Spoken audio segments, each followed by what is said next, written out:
And I want to talk about LeBron James, the so-called, but LeBron James it's so hard to respect the guy that he is literally year by year going down on my list lower and lower and lower because that guy disrespects basketball. That guy simply has no respect for basketball. Words. Does LeBron James actually respect the game of basketball? Because in 2026, after everything he's accomplished, after every record broken and every championship won, that question is back, louder than ever. And this time it is not coming from anonymous accounts or bitter fans in comment sections. It is coming from a prominent analyst who looked straight into the camera and said what millions of people have been thinking for years. LeBron James fakes injuries, he disrespects the culture of this sport, and the league has let him get away with it for far too long. The internet did not walk after hearing that. It ran. It started with a single clip. One play. LeBron goes down during a game after contact near his elbow. And what happened next is the reason we are all here right now. The footage spread across every platform within minutes. Slow motion replays, side-by-side comparisons, back-to-back reaction videos. And the commentary that came with all of it was more divided than anything this sport has produced in years. One group watched that clip and saw exactly what they expected. A professional athlete absorbing real contact, protecting his body, reacting the way any competitor would. The other group watched the exact same footage and felt something completely different. Not sympathy, not concern, recognition, because they had seen this before. Okay, no foul called. And then he falls to the ground, writhing in pain. The problem, of course, with the faker is that he wasn't sure which arm to grab, which arm was hurting him. So he grabbed them both. What if he... Too many times, on too many floors, in too many big moments. And they were done pretending otherwise. Two audiences, one clip, two completely opposite verdicts. That tension right there is the fuel that turned this into the wildfire it became. Now let us get into what the analyst actually said, because he did not come with vague suggestions or carefully worded implications. He came with a case, structured, direct, and deliberately provocative. His first point: LeBron has developed a pattern of amplifying contact, of turning minor collisions into dramatic falls designed to manipulate referees and shift momentum. His second point, and this is the one that truly stopped people mid-scroll: his own teammates have stopped reacting when he goes down. Think about what that means. The men who share a locker room with him every single day, who play beside him every single night, they don't panic anymore when LeBron hits the floor. They barely glance over. And according to this analyst, that quiet non-reaction from the people closest to him speaks volumes that no camera angle ever could. His third point: LeBron James is physically unlike almost any player this sport has ever produced. The size, the strength, the athleticism. A man built like that should be the definition of toughness in this league, not the center of a conversation about whether his pain is even real. Those 3 points landed like grenades. Former players responded, commentators drew battle lines.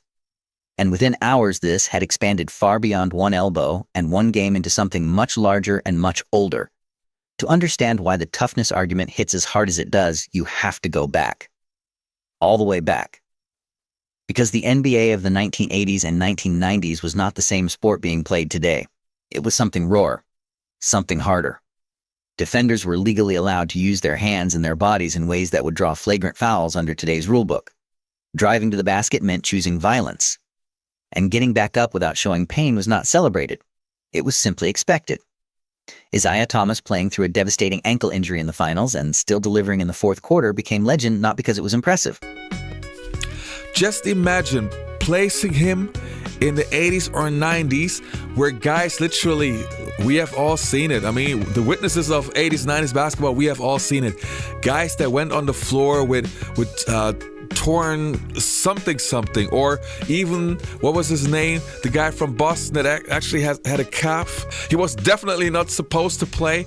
And guys that had ripped something in their legs, in their feet, or broken thumbs, and guys kept playing.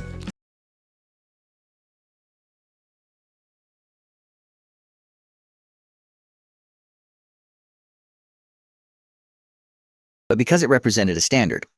Willis Reed limping onto the garden floor on a torn muscle and willing his team to a championship is a story coaches still tell today. For fans shaped by those moments, watching a modern superstar spend extended time on the floor after an elbow tap does not just look different. It feels like a different sport entirely. And the criticism did not stop at toughness. Attached to that argument came another one about fundamentals.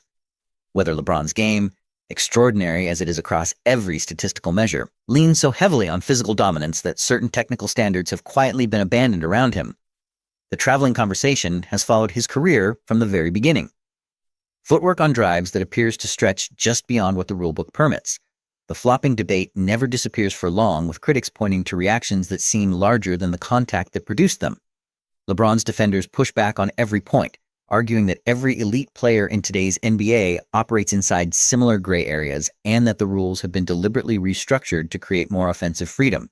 But the critics are not measuring against the current rulebook. They are measuring against a standard, a version of basketball built before LeBron ever touched an NBA floor.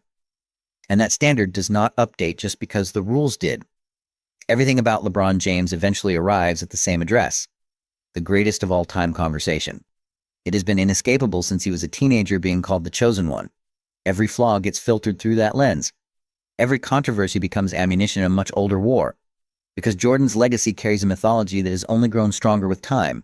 Relentless will, zero tolerance for losing, a competitor who never offered excuses and never needed them. When analysts question LeBron's toughness in 2026, they are reaching for that measuring stick, whether they say Jordan's name out loud or not.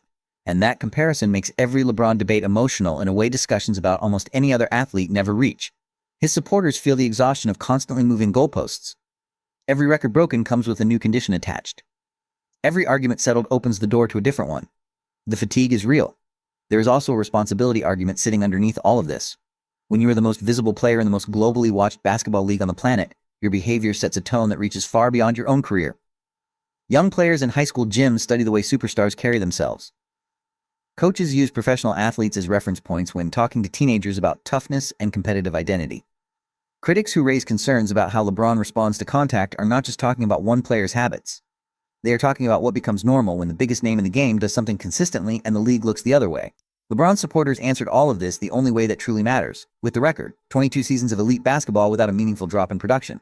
4 championships across 3 different franchises built with entirely different rosters. The all-time scoring record broken on one of the biggest stages the league could provide.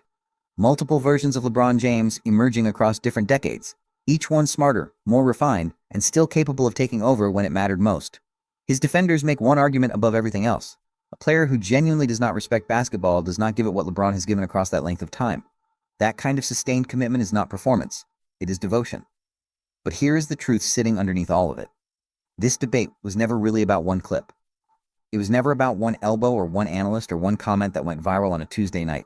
It is about something much deeper. A generational divide in how basketball is understood, how greatness is defined, and what the sport is supposed to look like at its highest level. Older fans carry a standard the game has officially moved away from. Younger fans carry statistics and longevity records the sport has never seen before. Social media makes sure every moment lives forever. And the GOAT debate makes sure the stakes always feel enormous. LeBron James will end his career as one of the 2 or 3 greatest players this sport has ever produced. That part is settled. But greatness has never been a shield against criticism, and it never will be.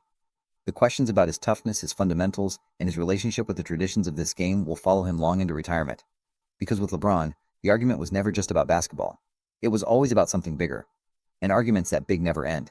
They just find new reasons to keep going.